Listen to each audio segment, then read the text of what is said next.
Bom dia, igreja, tudo bem com vocês? Um feliz sábado, que a paz do Senhor Jesus esteja no seu coração. Queria fazer uma reflexão breve com vocês para anteceder a nossa ceia e eu espero que o Senhor fale ao seu coração. Você está com a sua Bíblia aí? Gênesis, capítulo 28, por favor.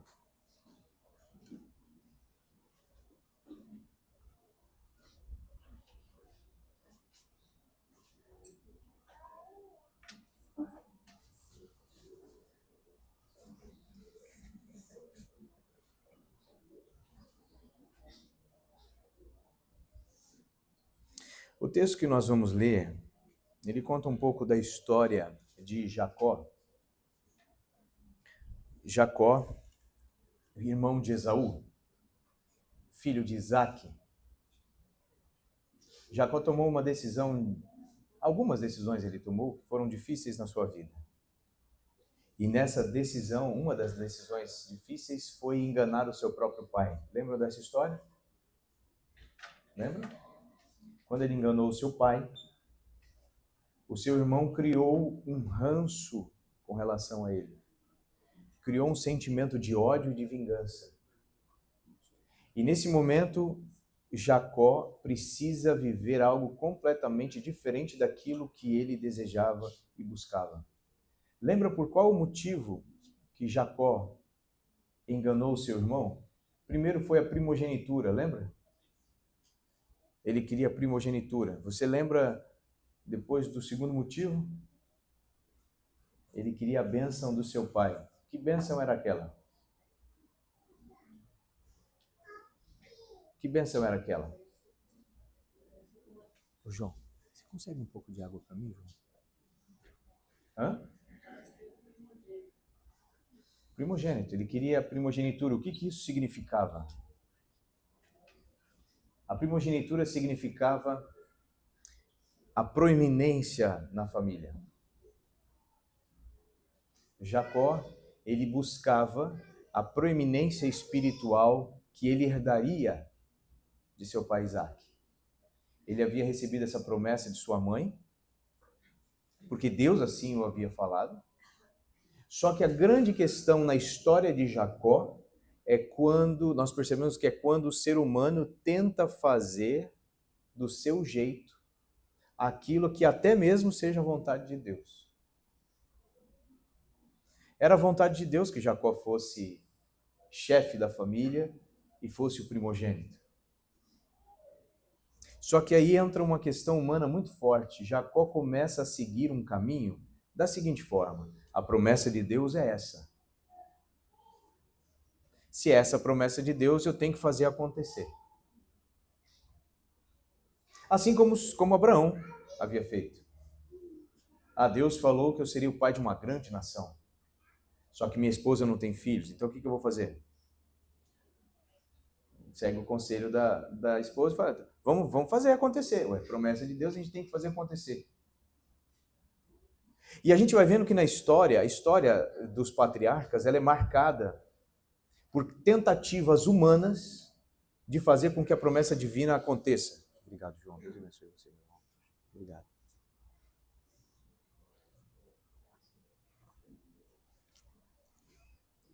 E nós vamos vendo as mazelas que decorrem desse procedimento. Qual procedimento? Deus tem uma promessa e nós buscamos seguir ou fazer ou tentar fazer a promessa de Deus acontecer. A gente não mudou hoje em dia, a gente continua igual. Nós nos convencemos de que, na realidade, aquilo que Deus promete, nós precisamos fazer. Um exemplo? A salvação. Deus promete a salvação e Ele traz a salvação a nós, paga o preço da culpa. E nós ainda insistentemente acreditamos que precisamos fazer alguma coisa para sermos salvos.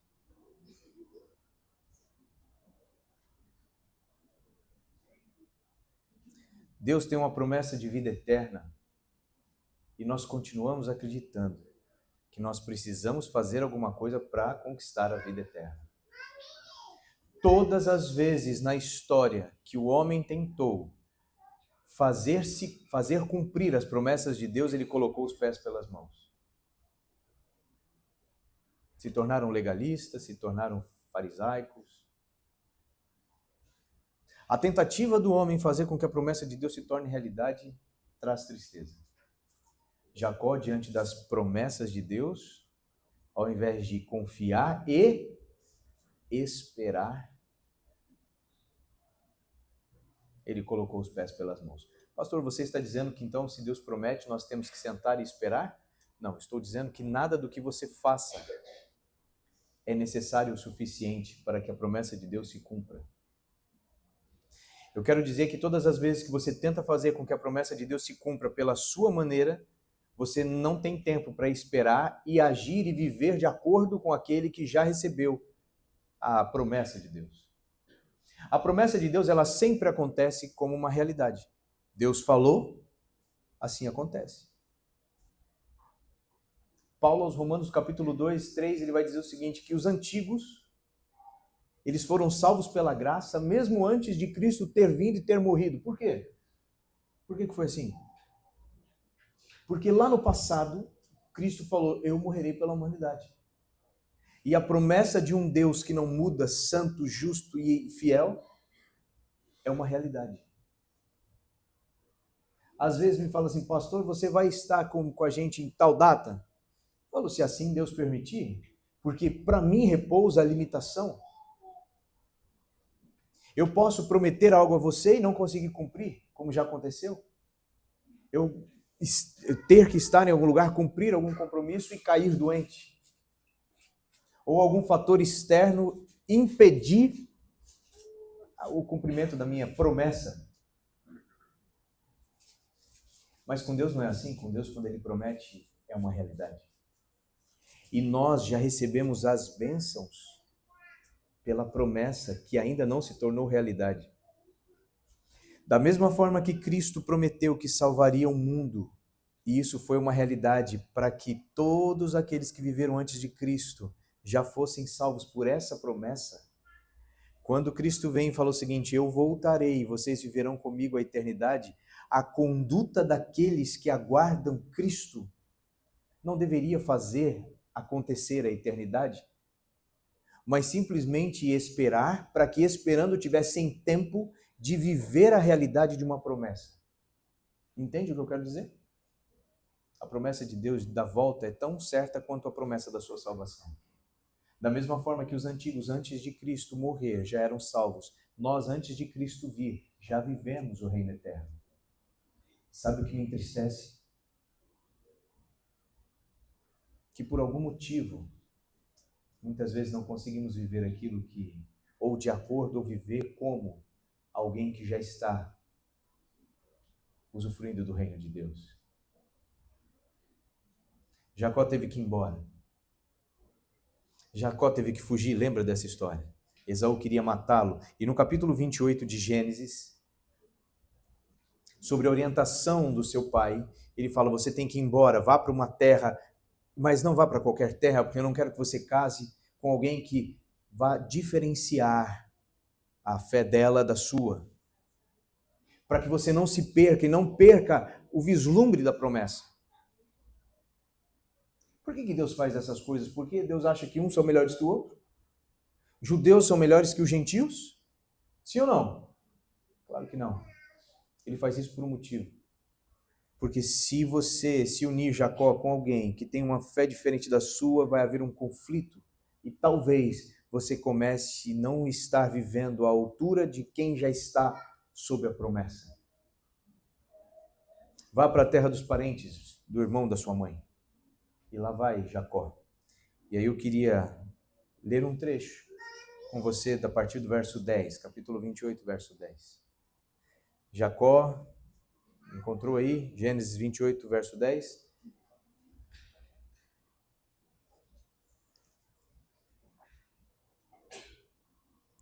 Jacó partiu de Berseba e seguiu para Harã.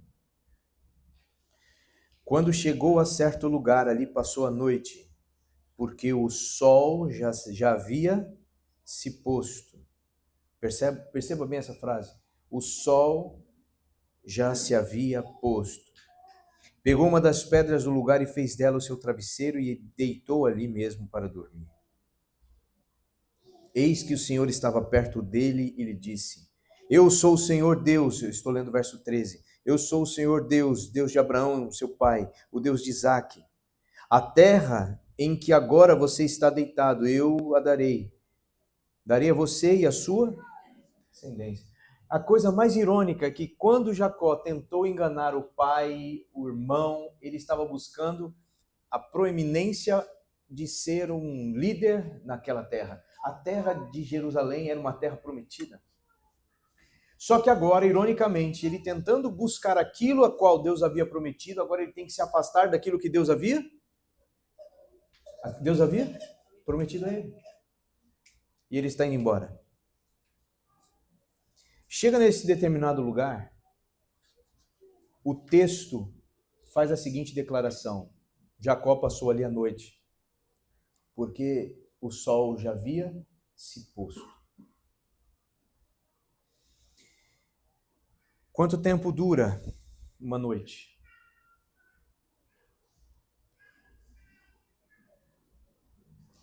24 horas. Eu sei que você não responde porque você fala assim, é tão óbvio que de repente ele está fazendo uma pegadinha. 24 horas.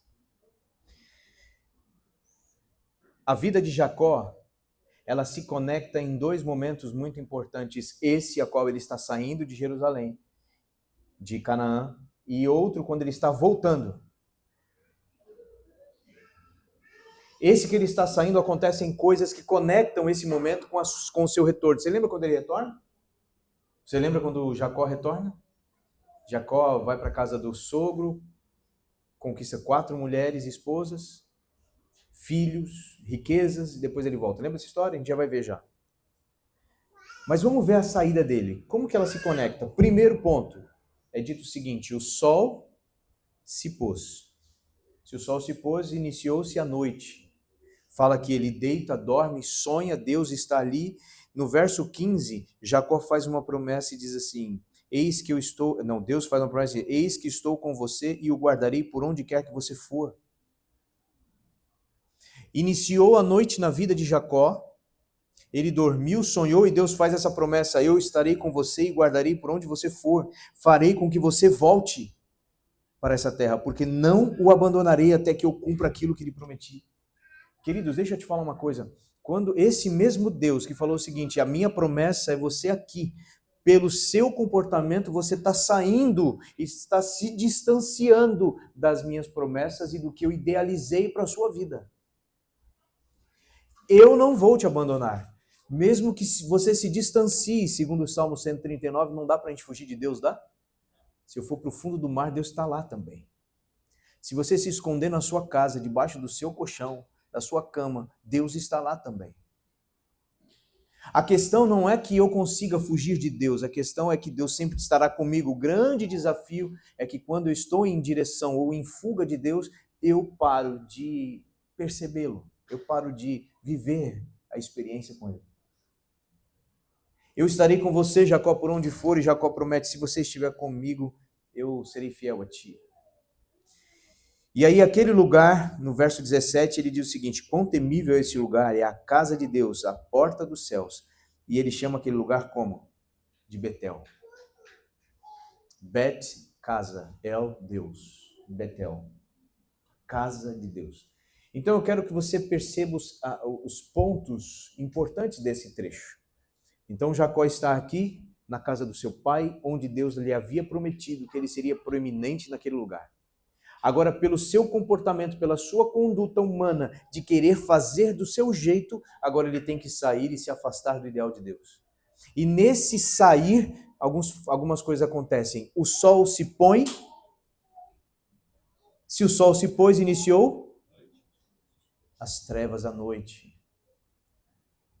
Ele sonha, Deus promete que estará com ele por onde ele for, mas diz: eu o trarei de volta para cá. Você está se distanciando, mas eu trarei de volta para cá. Esse é o meu ideal para você. Querido irmão, qual que é o ideal de Deus para a sua vida? Se isso não tiver claro para você, você inevitavelmente colocará os pés pelas mãos e sem perceber, e lutando para viver a eternidade, você possivelmente pode estar se afastando dela. Ele vai embora, chega, a gente não vai ler a história toda, se você depois se tiver curiosidade, faça esse exercício em casa.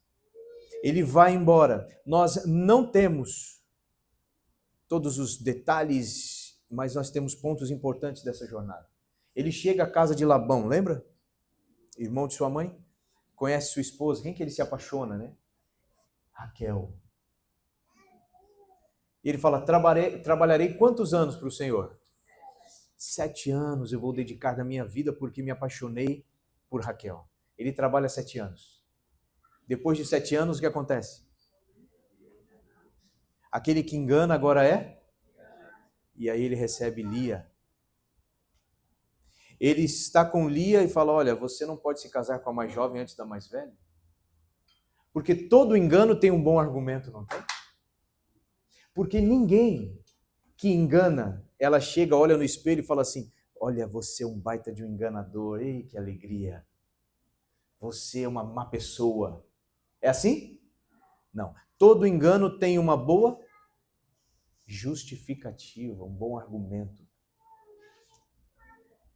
E aí, dentro desse momento, Jacó está vivendo aquilo que ele construiu lá atrás. Está sendo enganado pelo seu sogro agora. E agora, junto às suas esposas, uma fica brava com a outra, e aí ele fala o seguinte, agora trabalharei mais 7 anos por Raquel.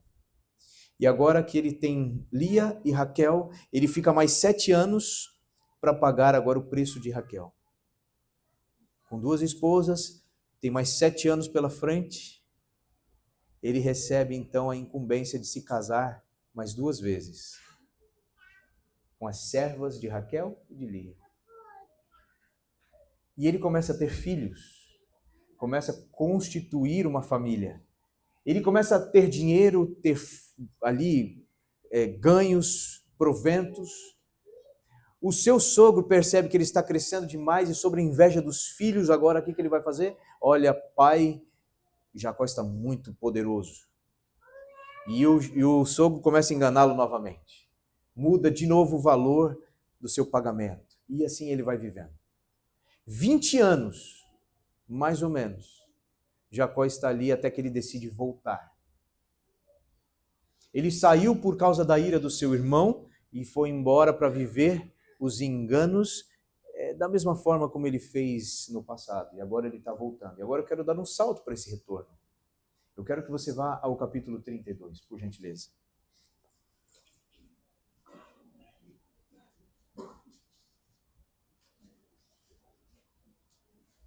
Capítulo 32.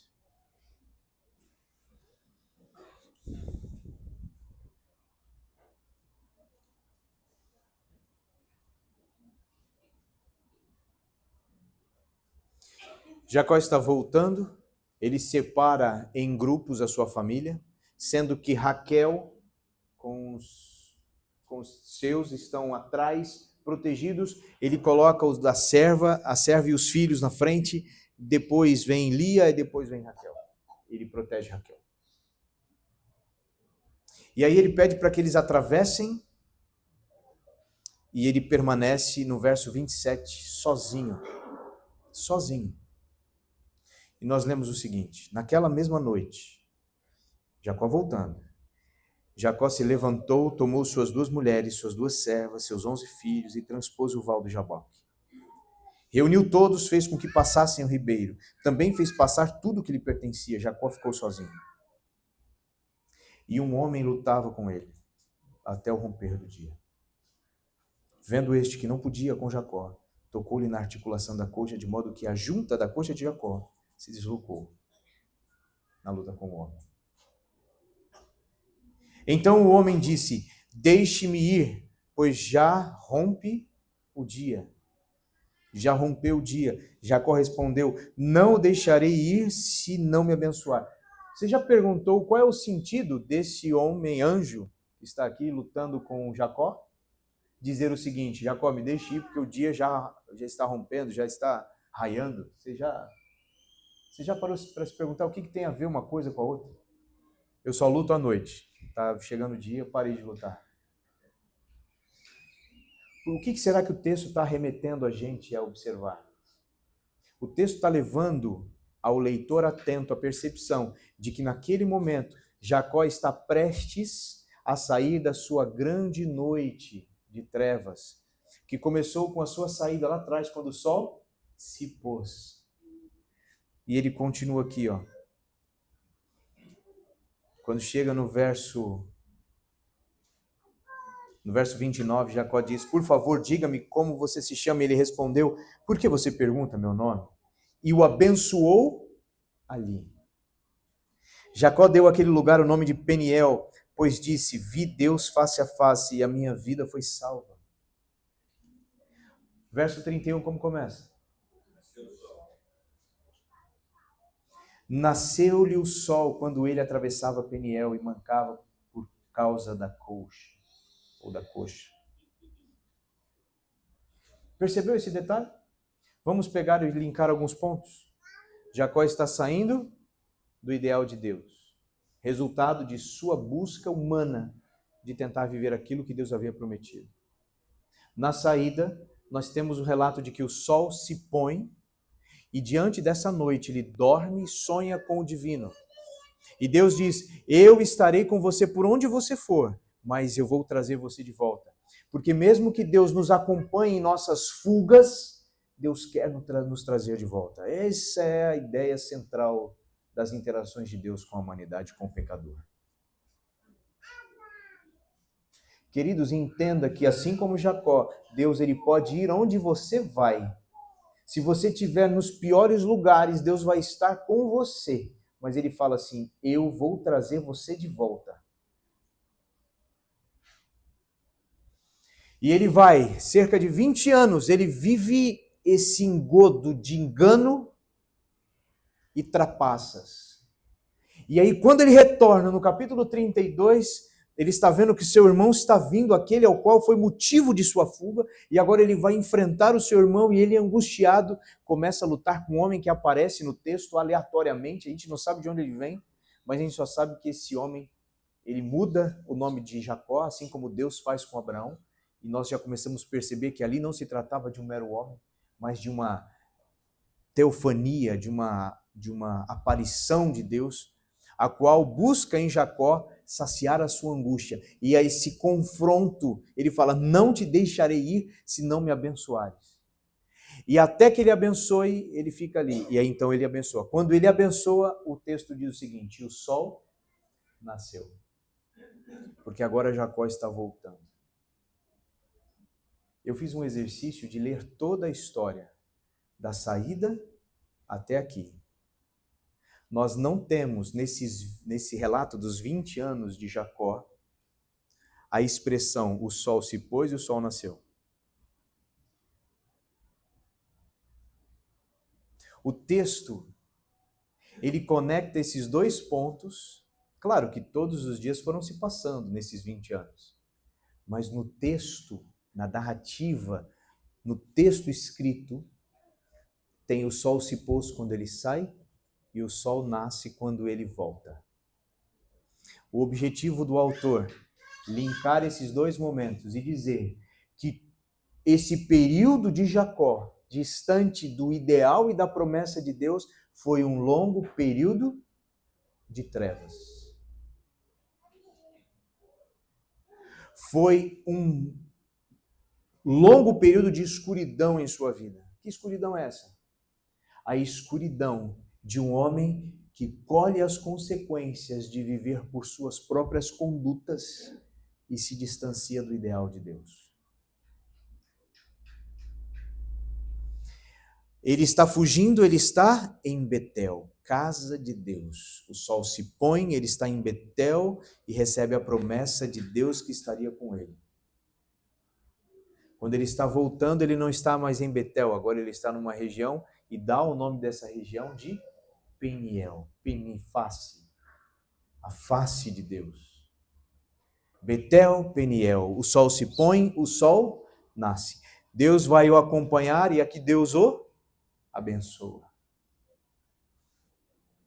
E ele volta para lidar com o seu irmão. Queridos, eu quero ponderar sobre isso com vocês por causa de uma coisa muito simples. Eu não sei quais têm sido os caminhos os quais você tem percorrido em sua vida.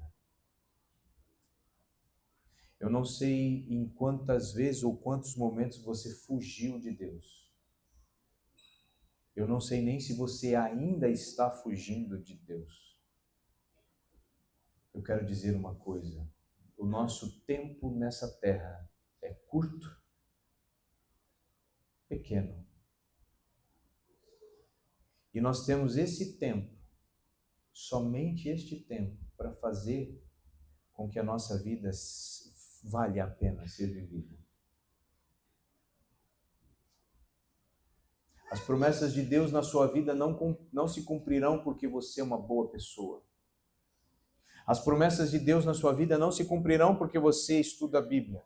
As promessas de Deus não se cumprirão na sua vida porque você vem à igreja. As promessas de Deus não se cumprirão na sua vida porque você se veste como um crente. As promessas de Deus não se cumprirão na sua vida porque você, por algum motivo, ouviu dizer que Deus é bonzinho. As promessas de Deus se cumprem na sua vida por quem Ele é. E ponto final. E é isso que nos dá esperança. Agora, pastor, então eu serei bonzinho? Sim, não porque eu vou fazer a promessa de Deus se cumprir, mas porque eu já vivo isso como uma realidade em minha vida. Eu me visto como um crente, simplesmente não porque eu vou conquistar as promessas de Deus, não, porque eu já vivo essa realidade em minha vida. Eu falo de maneira adequada, não porque eu quero ser bonzinho perante Deus para conquistar as suas promessas. Eu vivo porque elas já são uma realidade na minha vida. Querido, enquanto as promessas de Deus não forem uma realidade na sua vida, inevitavelmente nós vamos colocar os pés pelas mãos e vamos tentar fazer com que essa promessa se cumpra na força humana.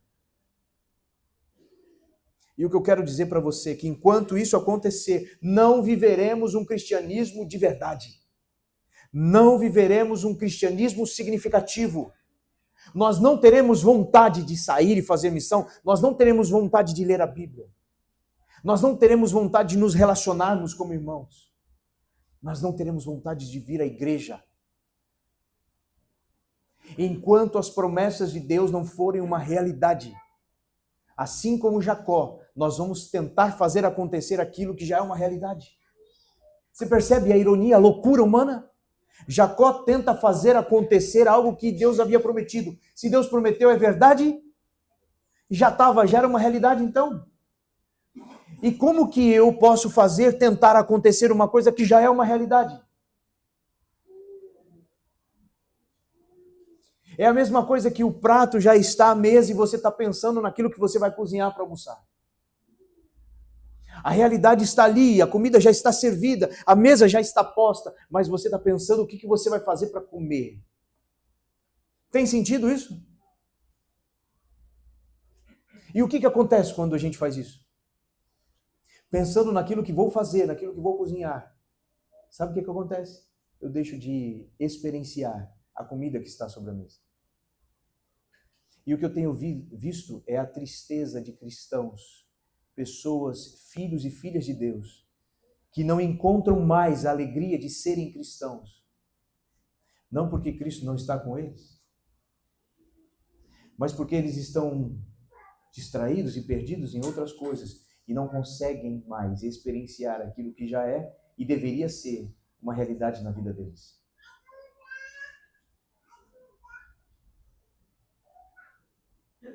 Cristo prometeu que vai voltar.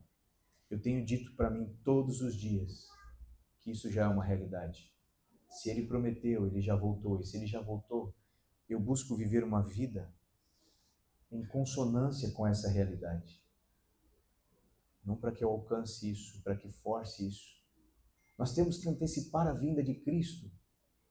Sabe como que nós temos que antecipar? A gente não tem que forçar Cristo voltar. Sabe o que isso significa, essa frase que a gente tanto fala?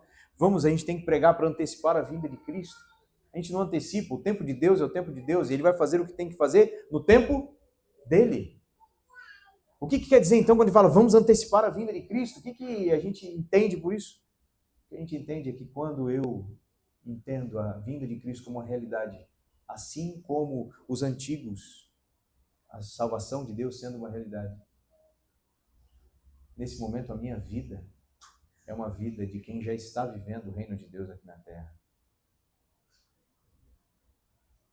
É uma vida de quem não se conforma com a injustiça, com a dor, com o sofrimento e com a morte. E uma pessoa que vive assim, ela brilha e testemunha de um Deus que é real. As pessoas vão querer estar perto de você. As pessoas vão querer saber o que você sabe. E é nesse momento que o seu cristianismo ganha vida. É nesse momento que você não vem para a igreja porque você tem que vir. É nesse momento que você vem porque você quer se relacionar.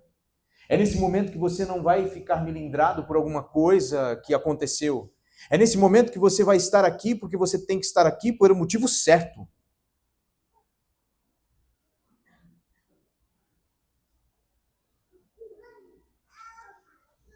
E para deixar a lembrança disso, Jesus chegou e falou o seguinte: eu estou indo embora.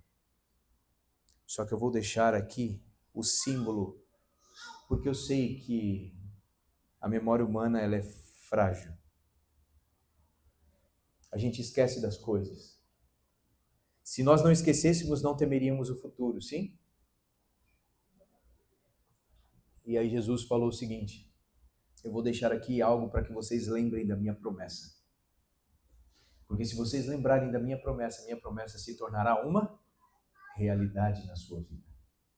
E se ela for uma realidade na sua vida, a sua vida valerá a pena ser vivida.